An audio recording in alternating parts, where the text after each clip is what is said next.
ନମସ୍କାର ଦର୍ଶକ ବନ୍ଧୁ, ମୁଁ ଶିବବର୍ଷା ଟେଚ୍ ନୋଡିଆ ଚ୍ୟାନେଲକୁ ଆପଣମାନଙ୍କୁ ସ୍ୱାଗତ।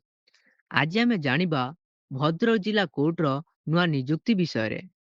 ଡିଷ୍ଟ୍ରିକ୍ଟ କୋର୍ଟ ଭଦ୍ରକ ପକ୍ଷରୁ junior clerk cum copyist, stenographer grade third, junior typist ଏବଂ ସାଲାରିଡ୍ ଅମିନ୍ ପଦବୀ ପାଇଁ ଆବେଦନ ଆହ୍ୱାନ କରାଯାଇଛି। ମୋଟ 34ଟି ପଦବୀ ରହିଛି।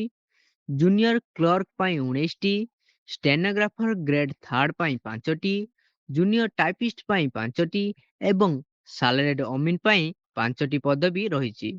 ଜୁନିୟର କ୍ଲର୍କ, ଜୁନିୟର ଟାଇପିଷ୍ଟ ଏବଂ ଷ୍ଟେନୋଗ୍ରାଫର ପଦବୀ ପାଇଁ ଅତି କମରେ +3 ପାସ୍ ସହିତ ଡିପ୍ଲୋମା ଇନ୍ କମ୍ପ୍ୟୁଟର ଆପ୍ଲିକେସନ୍, ଯେଉଁଟାକି ଆପଣଙ୍କର କମ୍ପ୍ୟୁଟର ସାର୍ଟିଫିକେଟ୍ ଆବଶ୍ୟକ। ସାଲାରି ଅମିନ୍ ପାଇଁ କେବଳ ମେଟ୍ରିକ୍ ପାସ୍ ଏବଂ ରେଭେନ୍ୟୁ ଇନ୍ସପେକ୍ଟର ଟ୍ରେନିଂର ସାର୍ଟିଫିକେଟ୍ ଦରକାର। ପ୍ରାର୍ଥୀଙ୍କ ବୟସ 28 ଅଗଷ୍ଟ 2026 ସୁଦ୍ଧା 18 ବର୍ଷରୁ 42 ବର୍ଷ ମଧ୍ୟରେ ହେବା ଦରକାର ଏବଂ ସଂରକ୍ଷିତ ବର୍ଗ ପାଇଁ ସରକାରୀ ନିୟମ ଅନୁସାରେ ବୟସ ଛାଡ଼ ମିଳିବ। ଏହି ନିଯୁକ୍ତି ପାଇଁ କୌଣସି ପରୀକ୍ଷା ଫି ଦେବାକୁ ପଡ଼ିବ ନାହିଁ।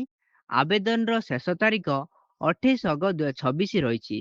ଏହାକୁ ଆପଣ ଅଫଲାଇନ୍ ମାଧ୍ୟମରେ ଆବେଦନ କରିପାରିବେ। ଚୟନ ପ୍ରକ୍ରିୟାରେ କେବଳ ଆପଣଙ୍କର ଗୋଟେ ରିଟେନ୍ ପରୀକ୍ଷା ବା ଲିଖିତ ପରୀକ୍ଷା ହେବ। ତା ସହିତ କମ୍ପ୍ୟୁଟର ପ୍ରାକ୍ଟିକାଲ, ଟାଇପିଂ କିମ୍ବା ଷ୍ଟେନୋଗ୍ରାଫି ସ୍କିଲ୍ ଟେଷ୍ଟ ଯେଉଁ ପୋଷ୍ଟରେ ରହିଛି ସେଥିପାଇଁ ଆପଣଙ୍କର ଗୋଟେ ଭାଇବା ମଧ୍ୟ ରହିବ।